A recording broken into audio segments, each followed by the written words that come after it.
Hai adik-adik semua, senang bertemu kembali dengan saya Mr. Beans. Hari ini kita akan membahas tentang materi gerak parabola bagian yang kedua, khususnya bagi kalian yang saat ini berada di kelas 10 SMA. Pada bagian ini Mr. Beans akan menjelaskan tentang percepatan, menentukan posisi dari fungsi kecepatan, menentukan kecepatan dari fungsi percepatan, dan perpaduan antara GLB. Tentunya dalam hal ini adik-adik kita tulis nanti dalam bentuk vektor satuan. Dan tidak lupa di akhir materi Mr. Beans nanti akan membahas tentang soal-soal sehingga adik-adik semua bisa lebih memahaminya. Baik adik-adik semua, kita coba mulai bagian yang pertama, yaitu percepatan, atau ini sering juga diistilahkan dengan akselerasi, ya, akselerasi. Nah, tentu adik-adik harus bisa membedakan percepatan sesaat dengan percepatan rata-rata. Jadi kalau dia secara umum, percepatan itu artinya kecepatan dibagi dengan waktu. Sementara kalau percepatan rata-rata itu adalah perubahan kecepatan. Berarti di sini kalau dia perubahan berarti ada di sini delta, ya.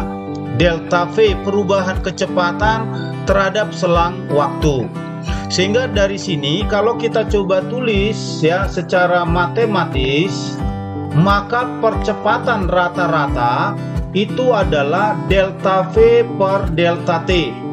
Nah, tentu dalam hal ini nanti kita coba tinjau dia dalam bentuk satuan, berarti kita coba tuliskan dia dalam bentuk 3 dimensi. Berarti ada sumbu X, Y, dan Z.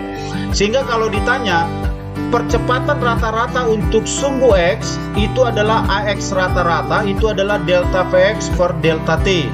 Untuk sumbu Y berarti delta Vy per delta T.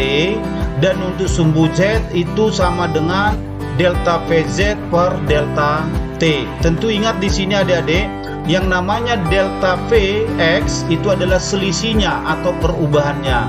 Nah, sehingga kalau persamaan ini coba kita tuliskan dalam bentuk vektor satuan, maka persamaan dari percepatan rata-rata itu adalah AXI tambah AYJ ditambah AZK. Ingat, IZK itu adalah vektor satuan. Nah, nanti kalau ditanya berapa besar atau nilai percepatan rata-rata, tentu Mr. Beans sebelumnya sudah jelaskan, untuk menentukan besar kita tuliskan dalam bentuk harga mutlak. Jadi A rata-rata itu adalah akar dari AX kuadrat tambah AY kuadrat ditambah AZ kuadrat. Ingat, AX, AY, dan AZ itu persamaannya yang ini, ya. Kemudian kalau ditanya bagaimana arah percepatan, itu kita gunakan dengan tangan, di mana tangan theta itu adalah AY per AX. Nah, ini dia untuk percepatan. Kemudian kita coba jelaskan di sini juga menentukan percepatan sesaat. Ingat, sebelumnya Mr. Bean sudah menjelaskan apa itu sesaat. Berarti sesaat di sini dia sangat singkat, ya, sangat singkat. Artinya waktunya sangat singkat. Artinya delta T itu mendekati 0. Nah, secara umum definisi atau persamaan daripada percepatan sesaat itu kita gunakan dengan prinsip atau konsep limit, yaitu limit delta T mendekati 0. Ya, delta T mendekati 0 berarti di sini delta V per delta T.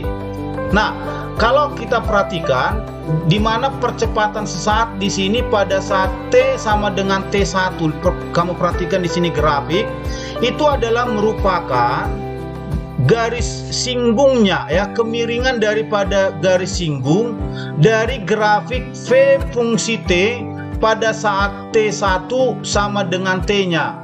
Jadi dia merupakan garis singgungnya ini, ya, garis singgung atau garis kemiringannya. Nah, sehingga dari sini kalau boleh kita tuliskan atau kita buat dalam bentuk penafsiran geometrisnya, maka percepatan sesaat itu adalah merupakan turunan pertama. Ingat, turunan itu berarti sama dengan diferensial, ya. turunan pertama daripada fungsi kecepatan V terhadap waktu T. Sehingga dari sini kalau kita tuliskan bahwa percepatan sesaat itu adalah dV per dt. Artinya turunan pertama dari kecepatan terhadap fungsi waktu. Nah, bagaimana kalau misalkan percepatan sesaat ini kita coba gambarkan atau kita tuliskan dalam bidang? Berarti kalau kita bicara bidang, berarti di sini kita coba tinjau untuk sumbu X dan sumbu Y-nya. Nah, tadi secara umum bahwa percepatan sesaat itu adalah dV per dt. Nah, kalau ini coba kita kali silang, ya, maka nanti akan kita dapatkan dia bahwa dV itu sama dengan ADT. Nah, ya. Nah, tentu dalam hal ini V yang kita maksud di situ adalah pada bidang, berarti V sesaat di sini adalah Vx ditambah Vy, ya, Vy. Nah, sehingga kalau kita masukkan dia dalam bentuk vektor satuan, berarti Vxi ditambah Vyj. Sehingga nanti di sini kalau kita kali ke dalam, berarti A itu adalah dVx per dTi ditambah dVy per dTj, ya. Nah, dVx per dt itu tadi adalah Ax. Kemudian dVy per dt itu adalah AY. Nah, ini dia persamaan umum daripada percepatan sesaat untuk sumbu X dan sumbu Y atau pada bidang. Atau perhatikan adik-adik di sini, ternyata boleh juga kita simpulkan bahwa percepatan sesaat itu boleh juga kita tuliskan dia adalah merupakan turunan kedua dari fungsi posisi atau kedudukan. Atau boleh kita tuliskan bahwa AX itu adalah D kuadrat X per dt atau AY adalah D kuadrat Y per dt. Berarti turunan kedua dari fungsi posisi atau kedudukan, ya. Itu yang dimaksud dengan percepatan sesaat. Nah, sekarang kita lihat bagian yang kedua. Sekarang menentukan posisi atau kedudukan jika diketahui fungsi kecepatan. Nah, tadi Mr. Bin sudah jelaskan bahwa Vx itu adalah dx per dt. Jadi kecepatan adalah turunan pertama daripada posisi. Nah, kalau ini kita kali silang, berarti dx itu adalah Vx dt. Nah, di sini ada fungsi diferensial. Supaya hilang diferensialnya atau turunannya, maka ini kita integralkan. Artinya, kiri dan kanan ini kita integralkan. Sehingga integral dx sama dengan integral Vx dt. Nah, perhatikan di sini, integral yang kita maksud di sini adalah integral terbatas. Artinya ada batas atas dan batas bawah. Untuk batas bawahnya kita misalkan X1 itu adalah X0, X2 itu adalah X. Nah, kemudian untuk waktu T1-nya itu 0, T2 itu adalah T. Sehingga dari sini ingat bahwa integral dx itu adalah X. Berarti ada batas bawah X0 dan X dia. Sehingga kalau kita masukkan, maka dapat dia X min X0 sama dengan integral Vx dt. Kalau X0-nya kita pindah ke kanan, maka kita dapatkanlah bahwa posisi untuk sumbu X itu sama dengan X0 ditambah integral Vx dt dengan batas bawah 0 dan T. Dengan cara yang sama, maka kalau ditanya posisi, ya, atau kedudukan untuk Y, itu Y0 ditambah integral Vy dt dengan batas bawah 0 dan batas atas T. Ya, bisa dipahami adik-adik ya. Nah, kemudian kita lihat yang berikutnya, menentukan kecepatan dari grafik percepatan terhadap waktu. Jadi kita mau menentukan kecepatan dari grafik percepatan terhadap fungsi waktu. Nah, tadi Mr. Bin sudah jelaskan bahwa percepatan itu adalah turunan pertama daripada kecepatan. Kalau ini kita kali sila, berarti dV itu sama dengan ADT. Nah, supaya hilang integralnya, supaya hilang diferensialnya, maka ini harus kita integralkan kiri dan kanan, ya. Kita integralkan kiri kanan, sehingga nanti integral dV akan sama dengan integral ADT. Nah, tentu karena di sini V, maka integral terbatasnya itu adalah dari V0 sampai V. Artinya di sini V1-nya itu adalah V0, V2-nya itu adalah V. Nah, kemudian di sini integral ADT, berarti bawahnya 0, atasnya T. Nah, ingat bahwa integral dV itu adalah V dengan batas tadi V0 V. Sehingga kalau kita masukkan, berarti V min V0 itu sama dengan integral ADT. Nah, sehingga dari sini kita dapatkan bahwa V itu sama dengan V0 ditambah integral ADT. Ingat, di sini batas bawahnya 0, batas atasnya T. Nah, itulah yang dimaksud menentukan kecepatan dari suatu grafik AT. Artinya kalau kamu perhatikan dari grafik A fungsi T di sini, ingat bahwa luasan, ya, luasan daerah di bawah A terhadap T itu adalah sama aja dengan nilai dari integral ADT dengan batas bawah 0 hingga T-nya. Oke? Nah, dengan cara yang sama untuk menentukan kecepatan dari fungsi percepatan, kalau kita coba jelaskan dalam bentuk bidang atau dalam bidang yaitu sumbu X dan sumbu Y. Nah, caranya sama adik-adik, ya. Jadi AX itu adalah dVx per dt.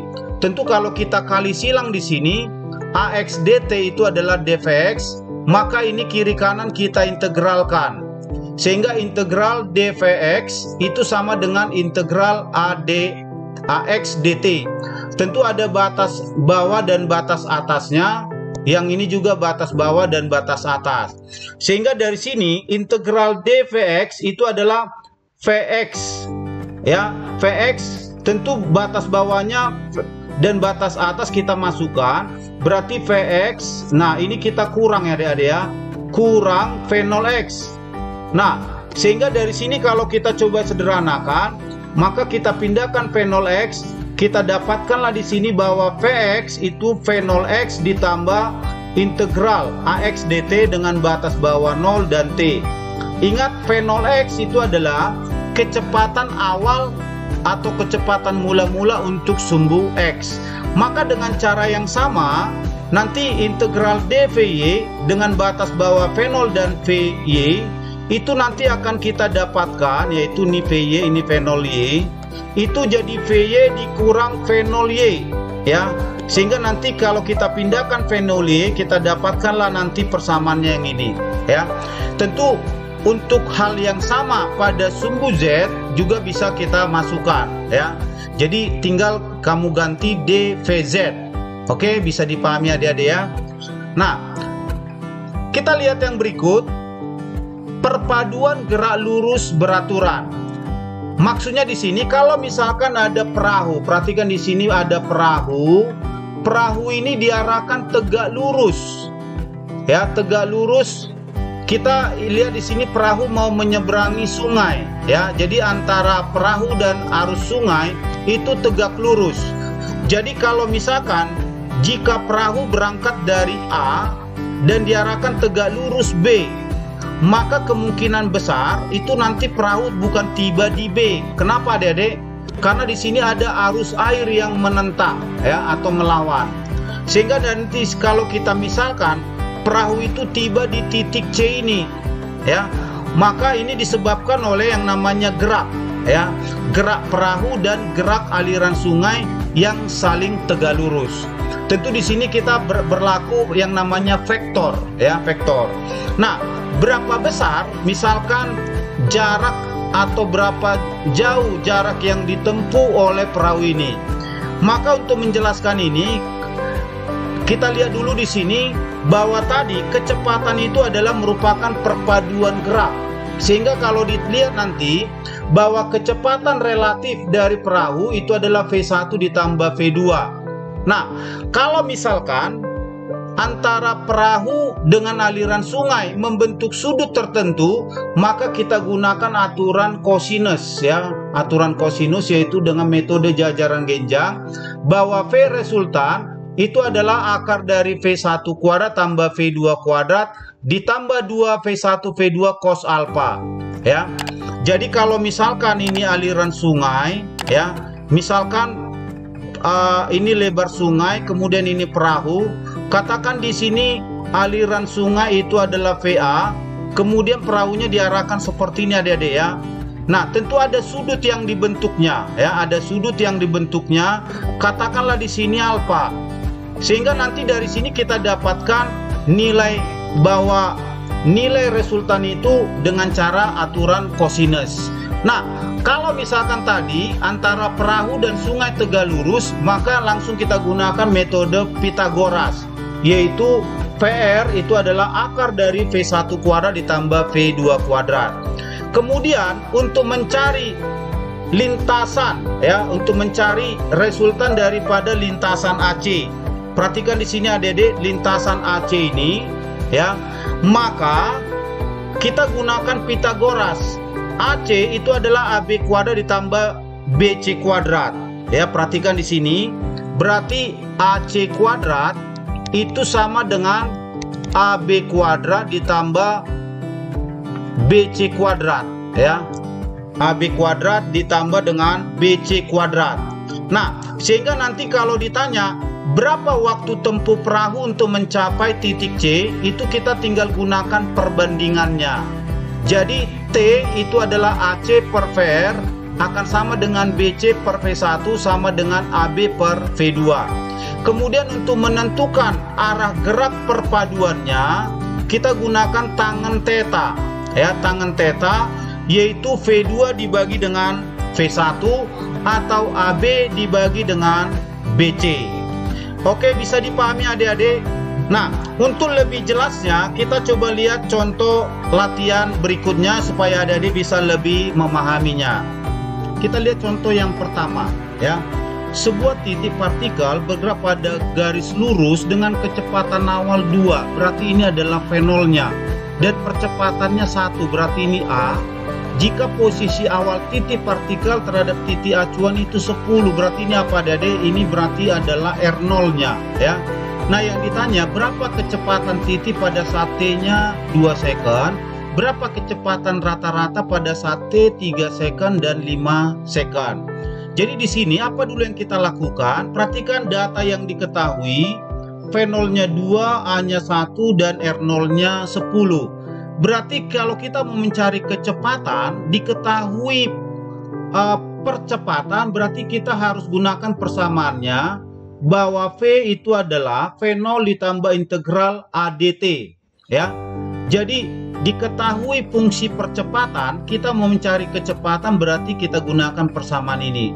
Nah, setelah kita masukkan berarti V0-nya 2, A-nya 1. Nah, ingat adik-adik, kalau misalkan diketahui seperti ini, Y sama dengan AX pangkat N. Nah, kalau nanti ditanya berapa integral Y dx, berarti integral dari AX pangkat N dx.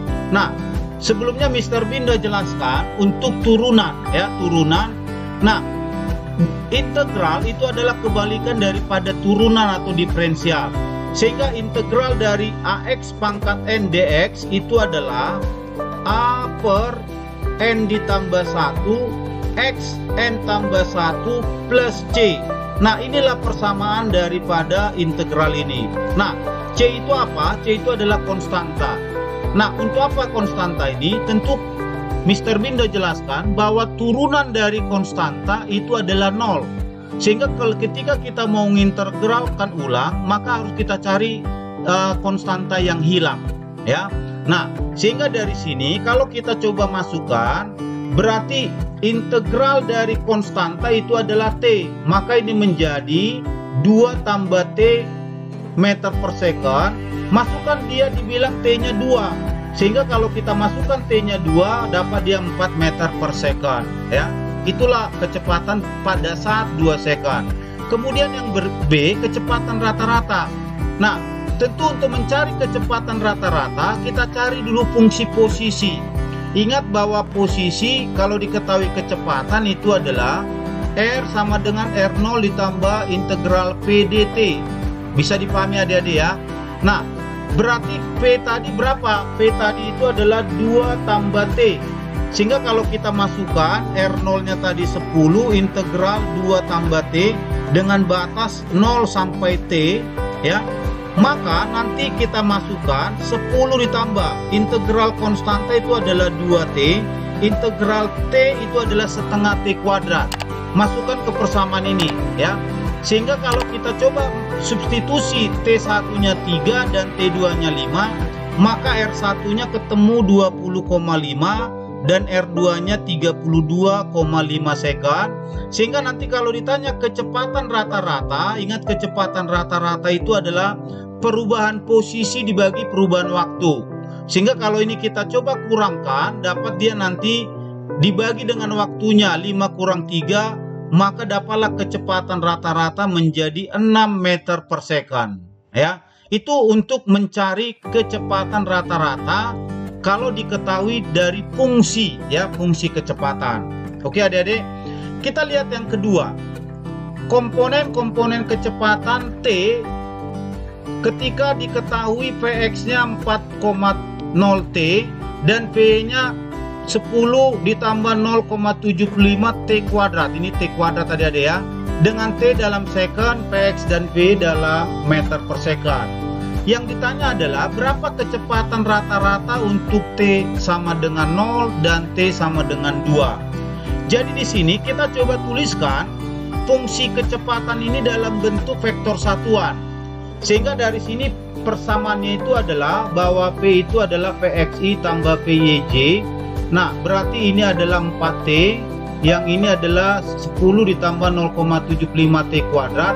Nah, adik-adik tinggal substitusi dulu. Ketika T-nya 2 sekon, maka dapat nanti P2-nya jadi 8I ditambah 13J.